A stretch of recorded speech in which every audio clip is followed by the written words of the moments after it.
with the I have some problems with the sound, so I was not able to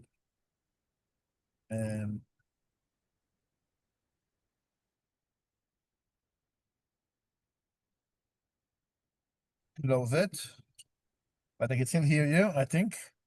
Everything is good. Okay, great. Yes, I recorded now. Great. Now I see you good also.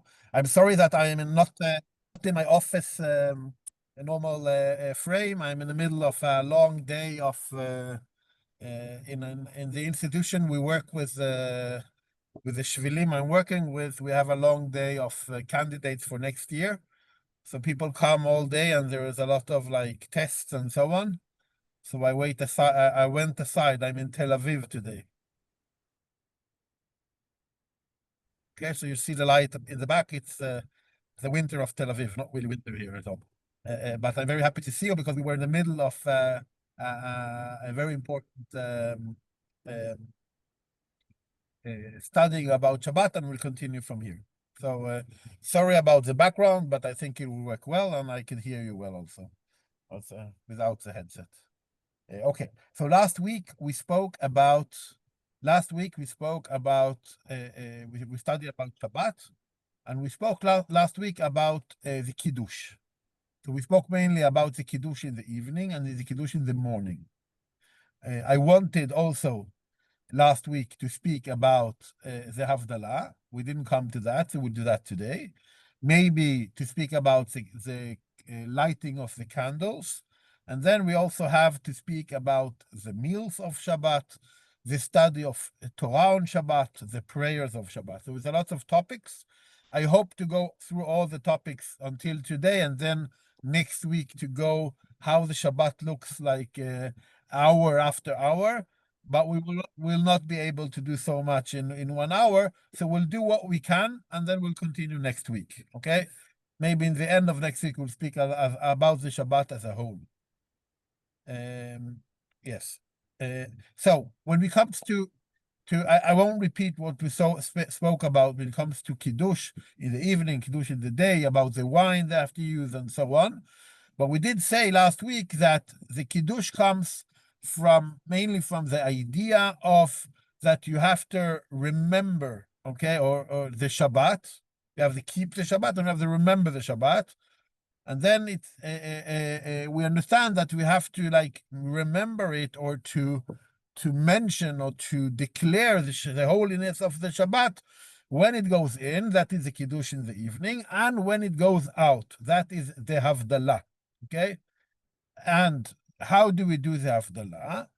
The Havdalah we do normally, if we just put the frame of the Havdalah, we do it by declaring the difference between the holiness of the Shabbat and the normal days. Okay? And how do we do that? Anyone who wants to guess, and I'll say why you're wrong. Yes, Cecilia? So you bless the candle, you light the candle, and it's a candle with 6, what is it called? Not flames, yes, exactly. And different sources of fire. Yes, and also, Ophelia. And also you bless the wine, and you smell mesamim, and you bless those. And yeah, you say goodbye to the holiness of Shabbat, and welcome the new week with new strength. And you have a ceremony. What you point on is a very known ceremony where we take wine and something good to smell and a light, and we do a whole ceremony around that. That is, I won't say not, because then I'm lying. I won't say something that is wrong, but the original role is just to declare the separation between the Shabbat and the normal days. So the normal thing we do, when do we do that? We pray the evening prayer, and in the evening prayer, in the Amidah, we have an extra prayer we put in, and in that we declare the stop of the holiness of the Shabbat and the start of the weekdays. Okay, originally that was enough. Okay, originally that was enough. So by doing that, we do the Havdalah. When that is said, exactly as you said, Cecilia, Chachamim have taught us or have come with the importance of not doing it only as a part of the prayer, but also in the same way as we do in the Kiddush, where we take the wine, something that is physical, something that is representing the happiness, and so on, and we, with the wine, also declare the separation between Shabbat and normal days. So that will be, we do that, of course, after Shabbat has finished. And then we take a glass of wine and we say, Bore Peri Hagafen, okay, the bracha for the wine. But then, exactly as we have in the evening, where we have first the bracha of the wine, and then we have the bracha, and then we have the bracha of the holiness of the Shabbat. So then, in Havdalah, we will then have the after we say the bracha of the wine, we'll have the bracha that separate the Shabbat from the weekdays. Here I'll show it. Just share the screen a moment.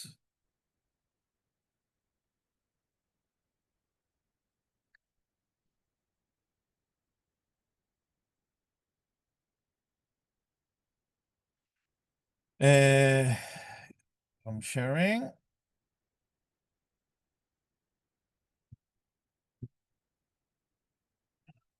You see now? So in the bracha, I'll go to the English version. Okay.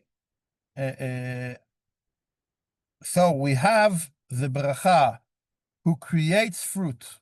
Okay, that is the bracha for the wine. And then we have the bracha for who distinguish between sacred and secular.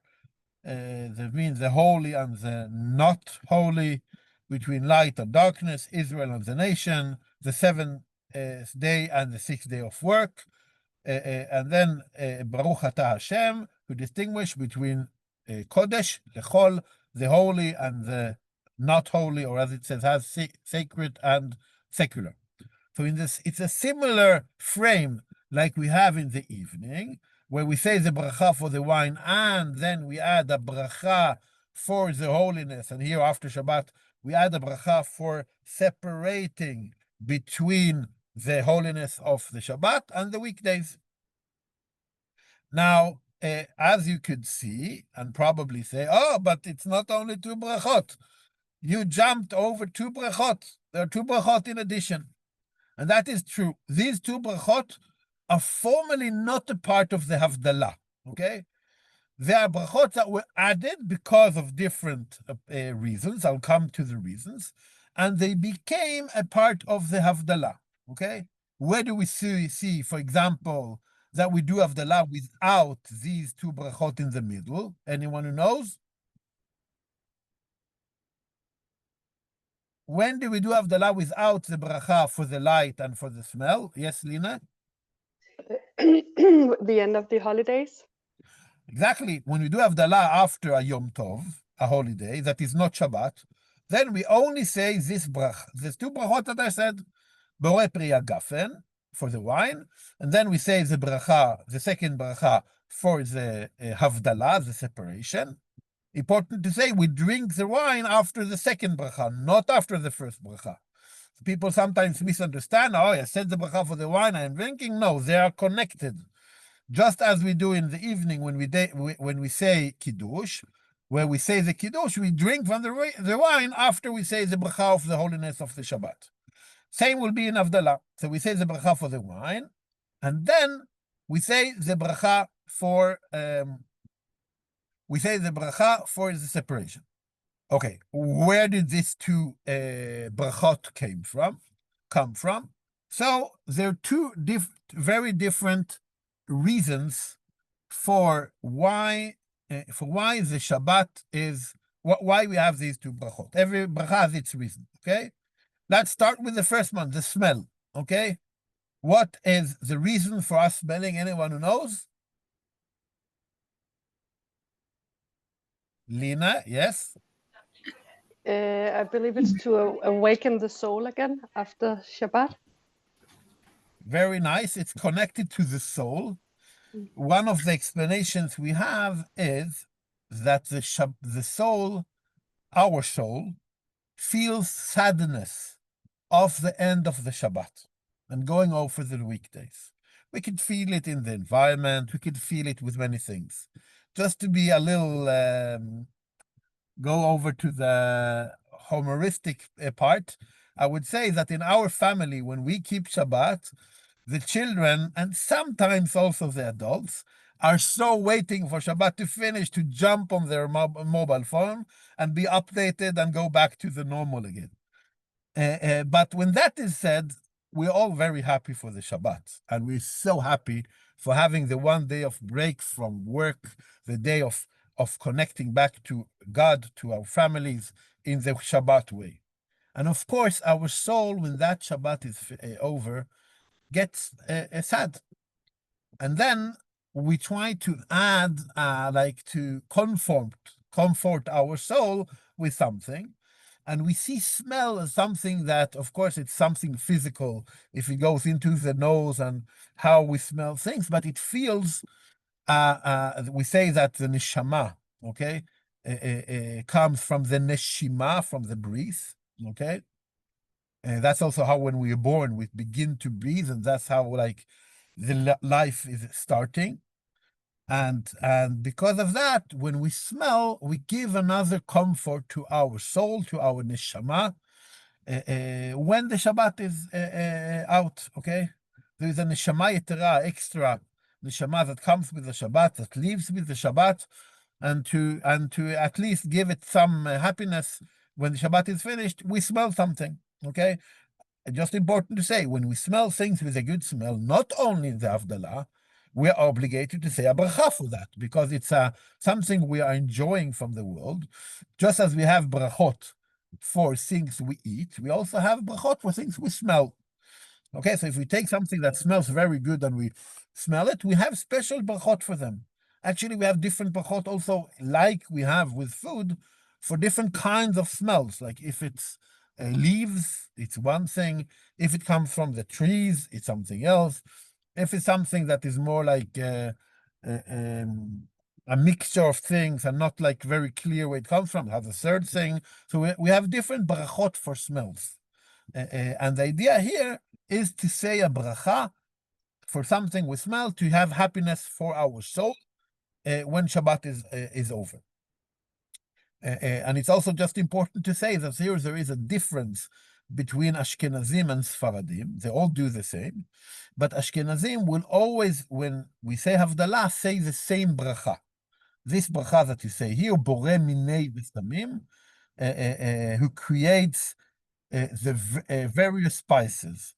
While Sfaradim will say the specific bracha for what they use. Okay, so if they take leaves, they will say Isbei Besamim. Okay, for example. Ashkenazim also say it normally, but not in Havdalah. The idea is that people won't misunderstand, so we say the general bracha for every smell. That's why people are used to hear the same bracha. But if you'll see Sidurim in Sephardic Sidurim, you see that you could choose the bracha that is for that smell that you take. In any case, I just repeat what we said, that we add a special bracha for Shabbat is finished, for the smell, for our soul. Okay? Now let's go over to the light. Why do we say bracha for the light? Yes? Anyone who wants to say, if you know? It's a very, very, very old story. It's because we make separation between the Shabbat and the whole of the week. Yeah, so the Havdalah itself is a separation, but where did the fire come from? Now I try to help you by saying, where did the fire come from? Okay. Uh, Yes, Cecilia, you want to try again? You're good in and normally I don't say that you're wrong, so let's try.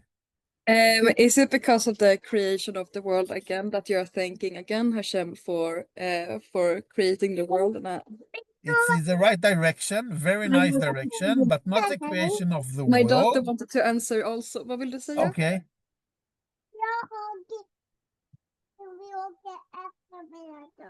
Okay, she's just telling you that she's eating salad. Okay, thank you. That's good to know. What we say, bon appetit, beteavon. It doesn't think it has a word in English or in Scandinavian, bon appetit, but that's another issue. Okay, back to the fire. According to our tradition, the Midrash, who found the understanding of how to light the fire, it was Adam Arishon, it was Adam, okay? And he was created in the Friday, in the sixth day. Of course, he didn't create a fire on Shabbat. We all understand that. So then we come to Saturday evening, to the night, and you need the light. And there, the creation of fire by man, not by God, by man, or the understanding to how to light the fire was invented. And the importance of fire, of light, is of course very important. The light from the creation, but also the light that is human made. It's also a symbol for the difference between Shabbat, where we let the creation stand as it is, and the weekdays where we are obligated to continue creating in the world, in the creation of God. The idea of going into the 6 days of work is the idea of going into the 6th day where we are taking part in the creation of the world. And because of that, we repeat and remember the finding or the creation of the lighting of the fire by Adam. Then that's why I said it's a very old story, because it couldn't be older than that. And that happens then Saturday evening, and because of that, we also light a fire, okay? And we don't light a candle, or some say that candle is okay, but normally we won't have a candle. That's why you said, Cecilia, we have a candle with many lights together. So what we need to do is a kind of flame, lehava, okay? And in that flame, because it has to be a flame, we need to have at least two sources. That one fire that comes from at least two sources. Because of that, it's very known that we have the candles of Havdalah that have at least two or three. Sometimes they're like surrounded together in a way. Normally they will be separated. And then when we light the candle, it's several sources. If you don't have an Havdalah light, you could actually also take a normal candle and just put another candle together, and you have two sources, or anything else that will make this as two sources, because it's not a light for a candle, it's more creating the fire, okay? That's why we do it in that way, and that's how it was created. And there are different opinions about how we should enjoy the light when we say the bracha. So we need to see the fire, okay? So the normal thing is, as you maybe know, that to put the hand. It's not the hand. It's actually to put the nails towards the fire and see the fire on the nails. That's why we do this, towards the fire, when we say the bracha for the fire. So we put the nails toward it. Many people, so that the fire will be more, or the light will be more clear, will then turn off the lights. It's also making it more cozy, and we in Scandinavia know how it's important that it's not too much light, and some candles, it makes it very kusli, hygge, or how you say it in Swedish or Finnish, I don't know. And that's also making the Havdalah a very cozy thing. But the idea was to see the fire on our nails, or to see it, to be able to see the effect of the fire, and then say the bracha, okay? So from that, these two brachot of the smell and of the fire came in, and we are using them as a part of the whole sermon. In addition, we have several minhagim or traditions about saying sentences about God's keeping us safe when we go into the weekdays and the things we're afraid of in the weekdays, in the night, and so on. So here we have, for example, you can see the sentences. This is the Ashkenazi version, are these sentences. Behold, God is my salvation. Hine Eli Shuati, Eftach velo Efchad, will trust and not be afraid. And how God is protecting us when we go into the weekdays and to the night. So that is, and Sfaradim has very different sentences. They say it's not formally a part of the Havdalah itself, but it's something that we always add before, okay? Because they're special for going over for Shabbat to the weekdays. For example, when we will do then Havdalah after Yom Tov, after the festivals or the Chagim, then we won't say them. We'll begin directly with Borei Pri Hagafen, and we don't say the smell because we're not after Shabbat, and we won't say the bracha for the light because the light was Saturday evening, and if we're not on Saturday evening, it's not relevant. So then we say only the main brachot, that is the bracha for the wine, and the bracha for the separation between Shabbat and weekdays. Like how the more or less the Havdalah was formatted.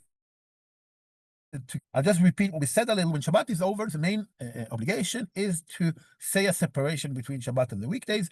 We normally do it first of all when we pray. In the prayer, we have a separation. By saying that separation, the weekdays have started. We have declared the weekdays, even if we haven't done Havdalah yet. But according to our tradition, we need to do the ceremony of the Havdalah. I'll add, we're not allowed to eat anything before we do the ceremony of the Havdalah. Okay?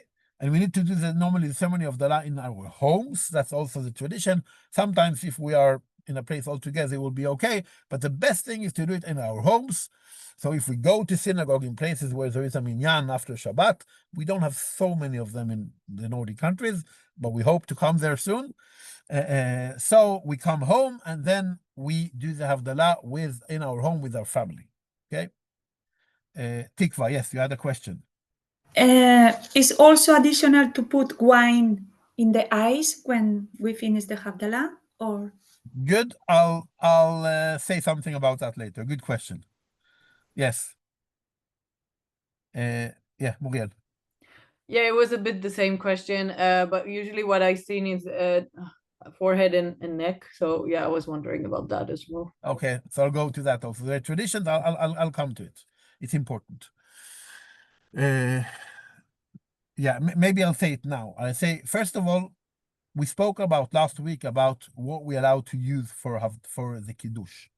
Let's speak about what we're allowed to use for the Havdalah, okay? So we need to use wine, okay? The best thing is to have wine with alcohol. That is something, and a wine that we're happy in, not something we have to drink and be sad for.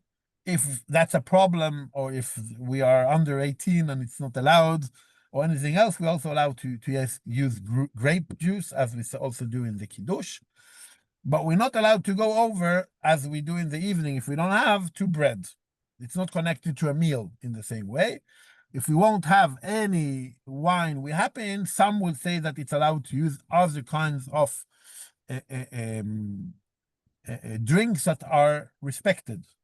And that could be kinds of beer or whiskey, or even maybe milk or juice, not cheap juice, something that people are happy in.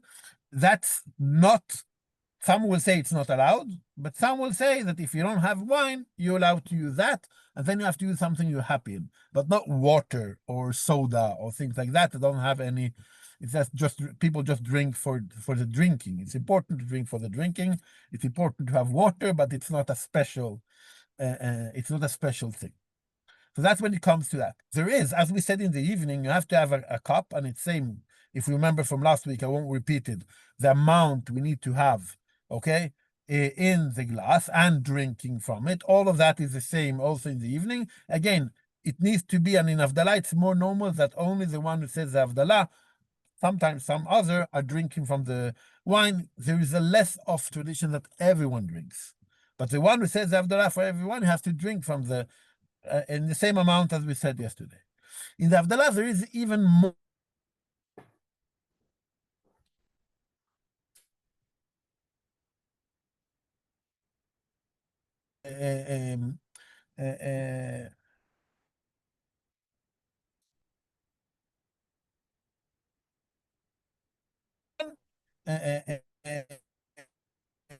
So there is a tradition, and because of that, you say it also in Kiddush, but even more in Havdalah, that people who hold the glass for the Havdalah, that the wine is going from the sides on their fingers. And if you think that, oh, he didn't do it well, there's actually a tradition to do that. It's like filling the glass all over, so it's spilled over. The good that we want to get, that we hope for ourselves, for our family, for our people, will be going above, even above. It doesn't mean you have to do it. It's enough to fill up the glass. Okay, and then there is a tradition that's now. I spoke about the rule to have a full glass or cup, and the same rules of the cup we had in the evening are also in the kiddush are also relevant for the Havdalah. Because of that, it's even more normal in the Havdalah to have a kind of plate under the cup for Havdalah where the wine is spilling over. Okay. And then there is a tradition to take the light and to, some has the tradition, and to close the light of the fire in the wine that was spilled over. And some then even spill over some of the wine, and then they close the fire with the light in the wine that was spilled over. And as we said, this is a symbol of bracha, of shefa, so that there is traditions. It's important that it's always traditions. Someone will say it's like over tradition, it's too much to take from the wine after you close your fire on it and to put it in places that will be a symbol of blessing. And then they will put it here to have a blessing for our studies. Some will put it on the pocket, that will be a blessing for the money. I know some who are not married who will put it on the finger as a blessing for getting married. And different, I think, nice tradition. It's very important to say that's not the main idea. The Havdalah is to separate between the holy and the weekdays, to declare it, and all the things we said. It's a nice tradition, as we have many traditions, as a symbol for a blessing. And from that, these traditions that you have seen come from. Yes, so that's all about these traditions. Want to add something about the time for Havdalah. Okay, of course, we're not allowed to do Havdalah before Shabbat is finished. Okay, because we're not allowed to light the fire, and we shouldn't say that Shabbat is over when it's not over yet. Okay, so we don't do Havdalah when Shabbat before Shabbat is finished, before it's dark. I won't speak about the time for Shabbat. I hope to speak about it next week, but I'm putting all the topics for next week. So let's see how next week will work. Maybe we'll have another week. Then maybe we'll have to I'll ask to get another week to do all the topics in a proper way. But when it comes to the time for Havdalah, what happens if I forget, or there's something that makes I shouldn't forget? That's why I'm not allowed to eat after Shabbat is finished before I do the Havdalah. Okay. But let's say that I forget, or something happened and it was urgent and I had to go. When could I do the Havdalah? Or I will say sometimes in the Nordic countries, Shabbat is finished very, very late. And some in the family, some are waiting to do Havdalah on time, even if it's 1 o'clock in the night. But some are falling asleep. Could you do Havdalah in the Sunday morning after, or it's Havdalah is only for the time when Shabbat is finished? What do you think? Yes, you can say the day after. You can say the day after. Okay, so you should say the evening. Some will say that you're not allowed to say later. But most people, and that's also the tradition today, is to say the Havdalah even the day after. Okay, and if something still happened, could I also say it on Monday? I What do you heard think? you could say it until you could wait until Tuesday. Okay, so you can't wait until Tuesday No, the because you latest. shouldn't wait at all. But if something happened and you haven't said it, you're allowed to do it. There you're correct until Tuesday evening. When Tuesday evening, the night of between Tuesday and Wednesday, then half of the week has gone. Now we're already in the half of the week that is turning towards the next Shabbat. Then it's too late. Okay, so the time of saying the Havdalah is on time after Shabbat finishes. But if something happened, you're allowed to say it in the morning and even until Tuesday afternoon. As I said, you shouldn't do that. Yes, Pauline. So going even deeper into this thinking, so if you don't do it until, let's say, Sunday evening, are you still in the Shabbat mode? Meaning that do you still like keep Shabbat until Sunday evening because you didn't separate it? Yes, I understand it totally, and it's a very good question. So the answer is no. Because what you do is when Shabbat is finishing, you say in the prayer, or even if there is a problem, let's say I don't have wine, and I'll get the wine only in 2 hours, because someone is coming, especially after Shabbat, to give me wine. When Shabbat finishes, I say a short version of declaring the separation between Shabbat and the weekdays. Normally, I'll do it in my prayer, and then it's okay, because a part of the prayer for the Amidah for Friday evening, Saturday evening, is Havdalah. And then I've said it, and then Shabbat actually is finished. We, of course, we light the candle, okay? We're not allowed to light the candle if Shabbat is still there. So we say the separation in the prayer, but we are still obligated to do the Havdalah as a ceremony, okay? So if there is a problem, and if you, for one another reason, don't pray, some women don't pray 3 prayers a day, you could say the short version of Baruch HaMavdil ben Kodesh Lechol. Blessed is he who separates between the holy and the unholy, and then Shabbat is over. Okay, and you're allowed to do weekday things, but you're still obligated to do the Havdalah. And as I said, you're actually not allowed to eat anything before you do the Havdalah, so that you won't forget. Okay, so the separation we do in the prayer or in just saying it, as I said, but still we are obligated to do the ceremony of the Havdalah to separate between Shabbat and weekdays, and that we could do if something happened until latest Tuesday afternoon before the evening. Now, but there is something that happens if we'll do it, let's say Sunday morning. Summertime, Shabbat finishes at 1 o'clock in the night. I really wanted, I fell asleep at 11. I waking up Sunday morning, all I did do Havdalah. Okay, now I have to say the prayer of the morning first, and after I say the prayer of the morning, I have to do Havdalah. Okay, what should I do, or what shouldn't I do? What do you think? What would be different Sunday morning than Saturday evening? Think about what we teached and said about the frame of the Havdalah.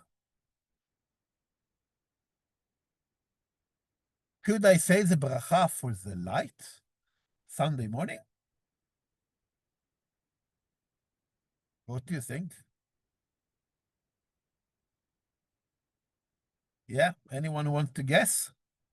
I think I give you a hint here. No.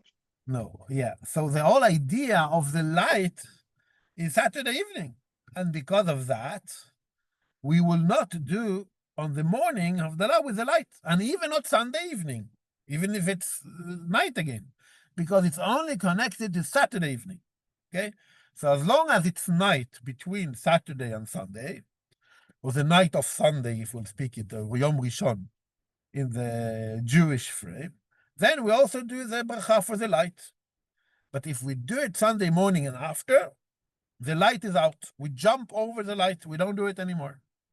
Okay, and it's actually a little problem in Scandinavia or Nordic countries in summertime, because we almost don't have any nights. So even if you wait until 3 o'clock, like when Shabbat is finishes at 1, At 3 o'clock, it's light. Then it's too late. So we're only allowed to do it with the light in the first moment after Shabbat is finishing, as long as it's kind of dark outside. Maybe in the southern Nordic countries, you have darkness in a way. But in Oslo, no. And I think the same will be in at least Stockholm and Helsinki, if I understand it geographically correctly here. Yes, Line or Yotam. Yeah, so you said in the Nordics during the summer, of course, you have to do it immediately. In the winter, does that mean you never have to do it when it's like only dark? Like in the winter you could do it anytime. Like Tuesday with the fire because it's still dark from No, Shabbat. you have some hours of light. You can't go that direction. No, but okay.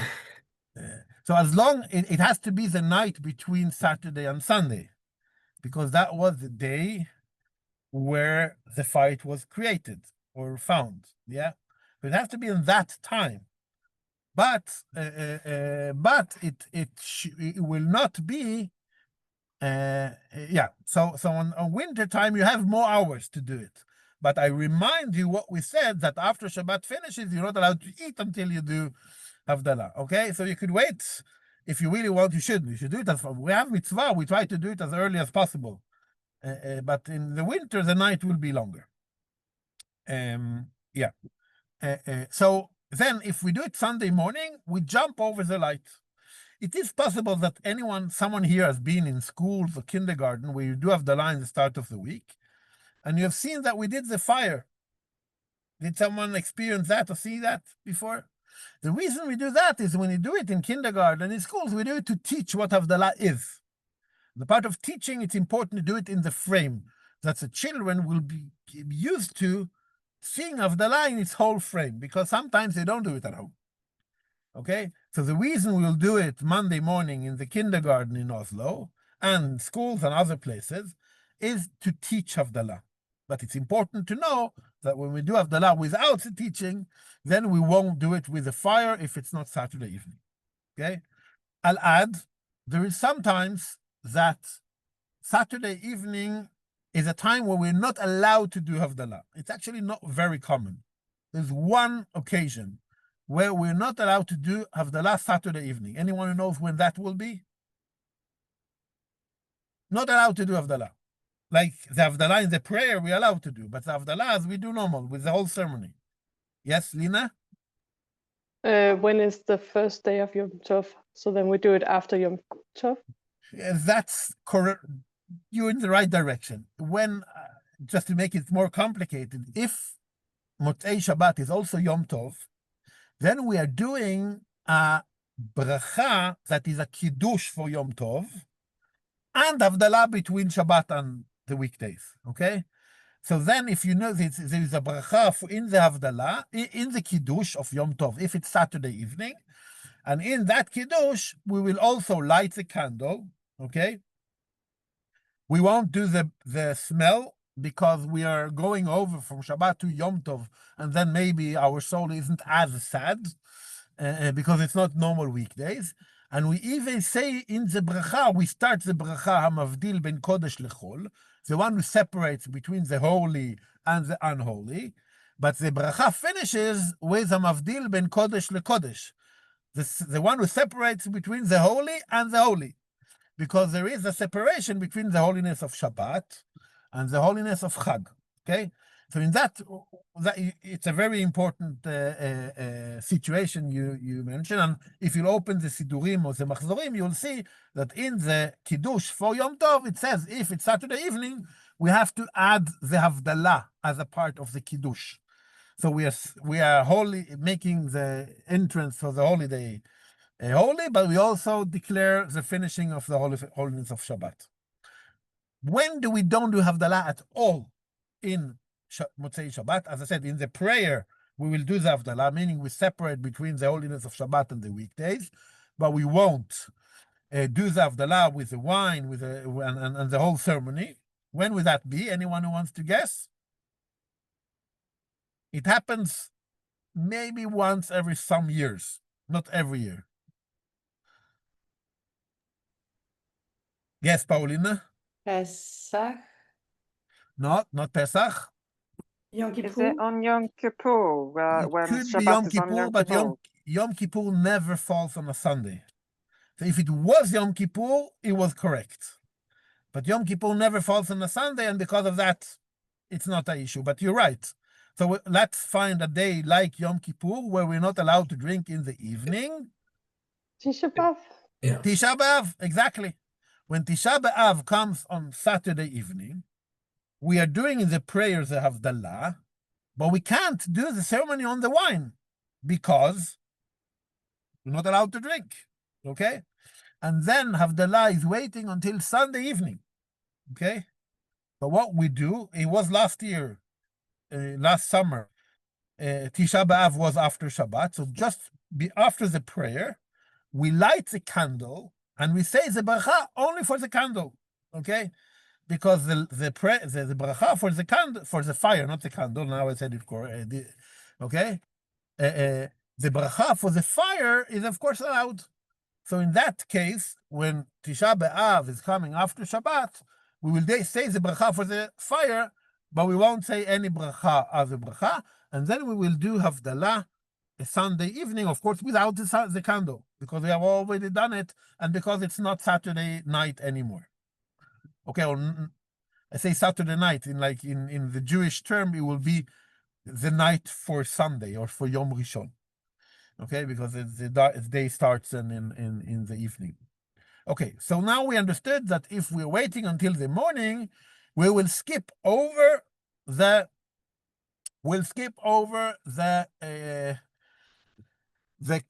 lighting the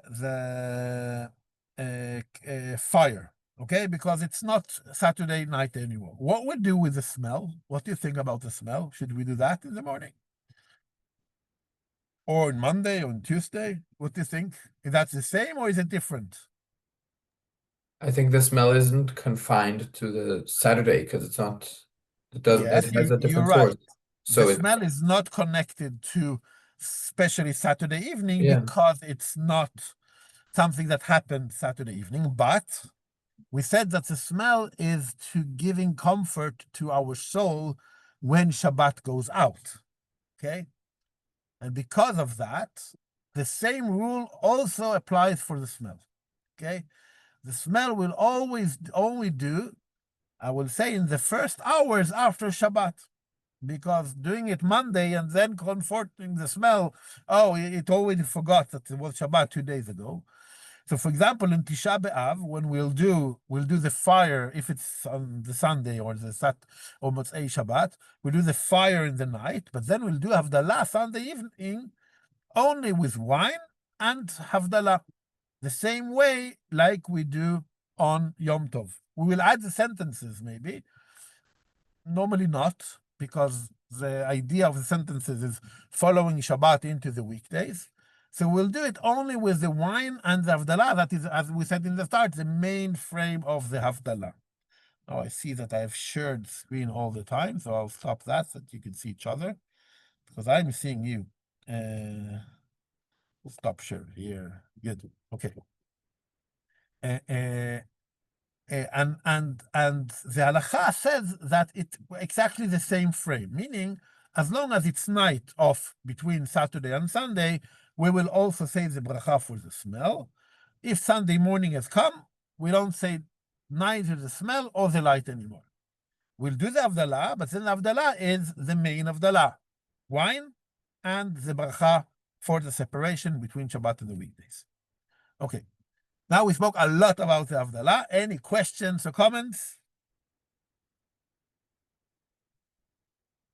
So now I either put too many details on the table and you're all confused. Yeah, Cecilia. When did the custom of lightning, of having the Havdalah ceremony where you smell the spices, you bless those, and you bless the wine, and you bless the candle, when did that start happening? Since you talked about that the Havdalah prior to this new tradition was to say it within the Amidah prayer, Yeah. and that was So concluding. it's a very, very old custom. We have it already in the Mishnah. It's probably Anshe Knesset Agdolah in the time of the Second Temple that defined the formulation of the Kiddush and the Havdalah. Okay, so the idea of doing it separation is from the start. In the same way, some will say that also Kiddush, some will say the Kiddush is from the Torah because it says you have to remember the Shabbat. Some will say, no, the idea is to declare the Shabbat. How we do it, that the rabbis already in the time of Second Temple, they define the frame, okay? But already in the Mishnah, in the Talmud, we have all of the things we spoke about, maybe not the wine on the finger, but beside that, all the frames of the parts of the Havdalah, not the sentences at the start, how we do it when it's after Yom Tov, that is a little different. All of these things are very old and go all the way back to the Mishnah and the Talmud, probably defined or by what we say the people of the Great Assembly, as we call Anshe Knesset Agdola, for the formula. Good question. Thank you. Okay. We have some few minutes left, and I won't go into the Shabbat candles because it will take a little more time. So I'll maybe speak about one topic and we'll finish by that and then continue the Shabbat candles and the Shabbat meals and the Shabbat prayers as much as we can next week. I want to speak about a topic that is less known, but actually very important. And I will say honestly, but don't quote me, I'm happy that this is not recorded, that I don't keep that good enough. Okay, I'll take some self-criticism about it, okay? And that is a topic of studying Torah on Shabbat. Anyone have heard about that? Yes. Okay. Anyone who wants to share what is the idea of studying Shabbat, Torah on Shabbat?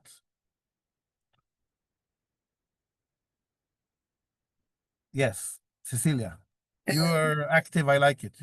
Everyone learn from Cecilia. Yeah. No, but like when it comes to like, let's say the work week, you're supposed to study a bit of Torah every single day. But let's say you have this whole day where you're not on your phone, you're not doing anything, you're separating from the regular week to the holiness of Shabbat. What perfect moment to not study Torah and also to deepening your knowledge about Judaism and what other customs and everything. So it's a very good day to connect with your family and connect with your community and connect with the holiness of the day of the holiday.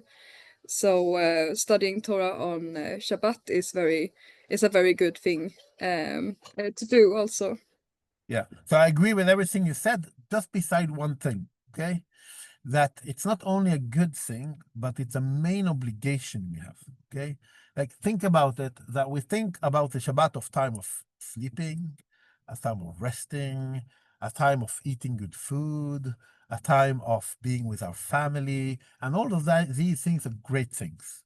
But as religious persons, if we think that in the Shabbat we have time for our friends, our family, our sleeping, our food, but for our study of Shabbat, that we don't have time for.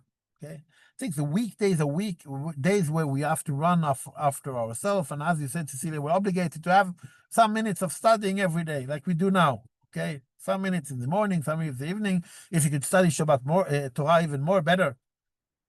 But the Shabbat is a time where you could maybe study in a little different way. But Shabbat is a time where we could really go to the depths without mobile phones, without the destruction of having to run after the weekdays frame, to study Torah. And because of that, it's a mitzvah to study Torah on Shabbat. Even more important than having a good afternoon shlof, okay, sleeping in the afternoon. It's more important. Okay, to study Torah, it's a day where we could really dedicate our time to study Torah. Okay, and now it's important to say, for example, someone who studies Torah in a yeshiva all week could maybe on Shabbat, because it's their like weekday, not stop studying Torah, but maybe study Torah in a different way, a more like calm way, more with food around the table and discussing things with others and doing this Torah study as a thing that is more calm. But studying Torah in a Shabbat is obligated, and according to halacha, different people say that you have to at least use, listen carefully, at least, according to those who are less strict, half of the time of Shabbat to study Torah and half of the time for the rest of the things, okay?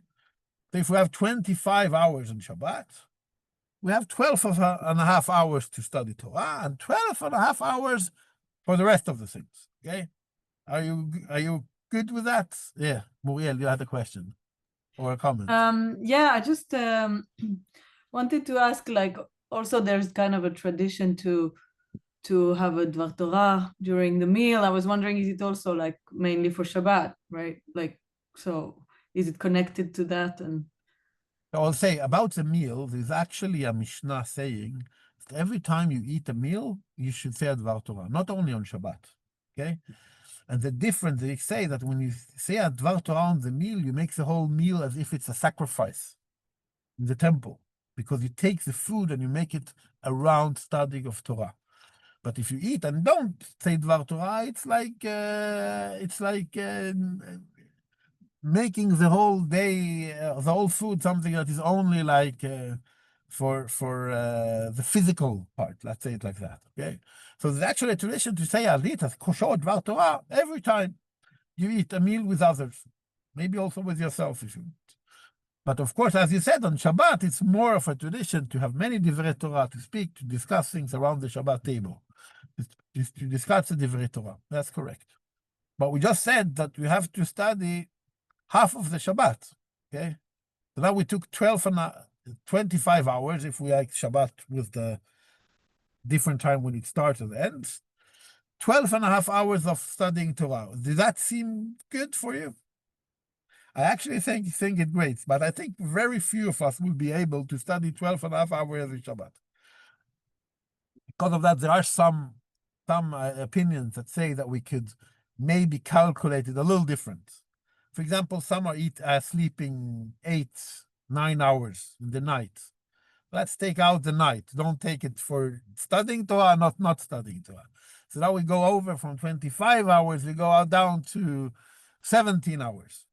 I'll be large, 16 hours, okay? But the 16 hours, we have to at least separate to 2.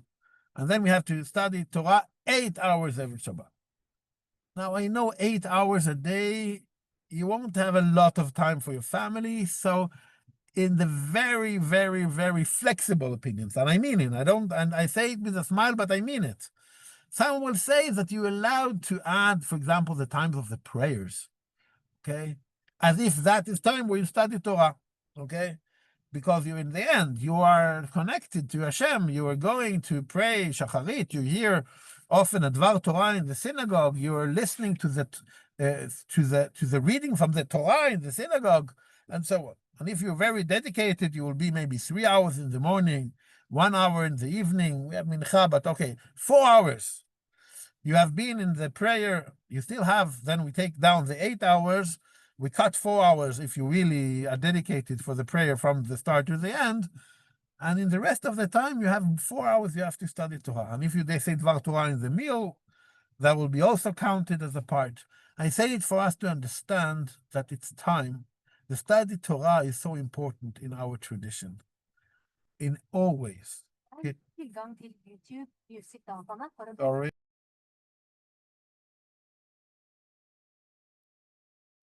Here, it's a car doing things. Sorry. It's time to vise så importen spilles nå.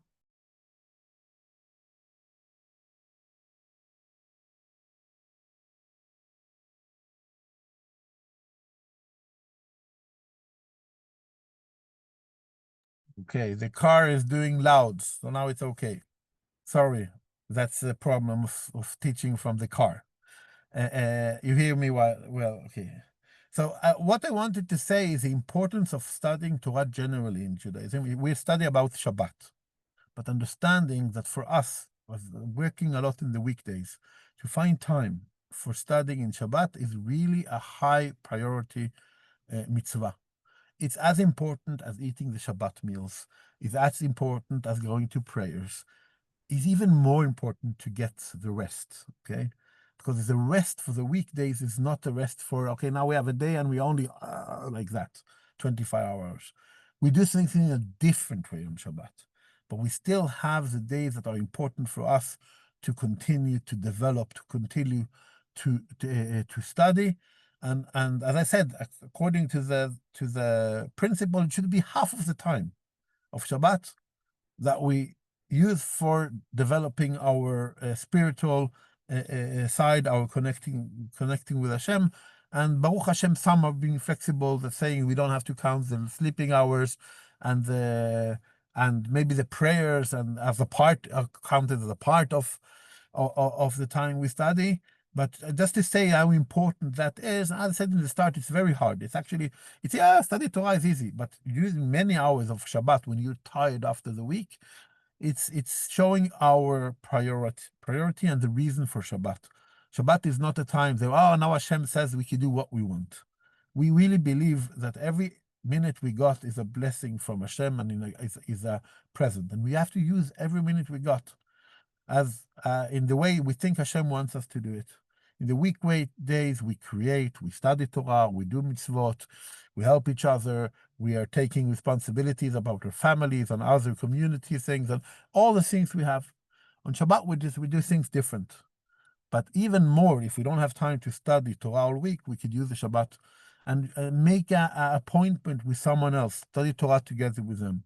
Tell people, let's stay after the Kiddush and study Torah together, doing circles of studying. Read a book. They're a book, but a Torah book. You don't have to be, you could read a romance book if you want, or other books. You could read a Torah book. Maybe that is more suitable for Shabbat. You don't have to study the most complicated part of the Talmud on Shabbat. You could maybe do that in a weekdays where you could struggle more with the study of Torah. But the study of Torah is an important halacha for the Shabbat that is normally not mentioned enough.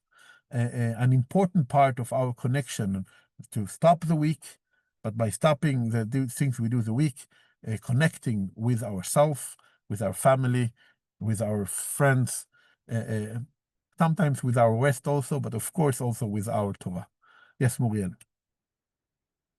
I wanted to ask a little bit like what does it involve when you say studying the Torah? Like, can it be like discussing halacha with some people, or like how, is it actually reading the Torah per se, or can it be reading something related to? So, I wanted to. If it was like a question, I would add in the end of what you said, all answers are correct. Okay. Like it's what you make it, okay? So it's not a rule you have to exactly study. There are rules, we'll speak about it when we'll speak about the Parashat Shavua that we read. There is a rules of how to read the Parashat Shavua, and that is a part of that. But from the Torah. But the idea of using time for study Torah, it could be everything. It could be sitting around the table, and the Shabbat table be a place where we discuss things of the Torah. Then the whole meal is studying Torah, okay? And it's maybe having an appointment with someone and reading a book. And all of these things we could do, reflecting, all of these things are kinds of study Torah. So there's no rule. The rule will say that if you don't study anything because you don't have all the week any time to study in a proper way, then I would recommend to use books where you go through things in a proper way because you don't have the time to do it in the weekdays. If you use a lot of time in the weekdays, we have Chavrutot and other things, I will say on Shabbat, do study Torah in another way, okay? Because the Shabbat should be different from the weekdays. Yes, Anushka. Yeah, just a tip I heard about studying the Torah. Jonathan Sachs has this thing, it's called Covenant and Conversation, where he goes through every week's parasha, and he even has like a child's version as well, and he always ends up with some deep questions that you can discuss. So I think that's a very good thing to do on Shabbat, to discuss those questions with your family that are always related somehow to the parasha. Covenant and Conversation, it's called. It's on the internet, and also a book if you want it physically. Thank you. It's a great idea. That's one thing, is to get the information, to read and to learn. And then if a good questions, as you said, to reflect on, not only reading something someone else said, but actually being active in reflecting on it and thinking and so on. That's a really important part of studying Torah. So we talked about Havdalah, all the rules, the parts of the Havdalah, where the times for Havdalah and so on. And then we spoke about the importance of studying Torah on Shabbat. And we will continue with lighting the candles, with Shabbat meals, with the prayer for Shabbat. Next week, I thank you all for being able to listen to me from the car. And I hope to be back in a normal office for next week when we'll see again and continue from there. Shavua Tov to everyone. Shabbat shalom. Shabbat tov, toda rabba. שבוע טוב.